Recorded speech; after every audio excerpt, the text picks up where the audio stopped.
Nə şikayətinə gəlmişdik? Plantar fasit. Bunu da bizim ortopedimiz diaqnostikasına yönəlmişdik, fizioterapiya lazımdır. Burada da plantar fasit, ayağımızın altında bir toxuma var ki, onun zədələnməsi iltihaplanmasıdır. Onunla bağlı ödəm gidərici fizioterapiya etdik və reabilitasiya yönündə bir mühazə apardı.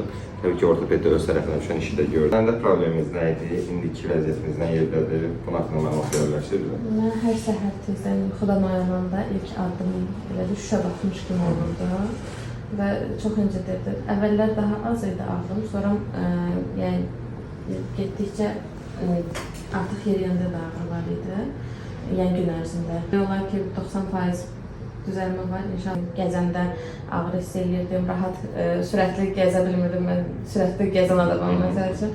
Amma rahat deyildim. Artıq demək olar ki, rahat gəzirəm və səhər tezdən qorxa-qorxa qoyuram ayağımı, amma görürəm ki, ağrı yoxdur. İnşallah.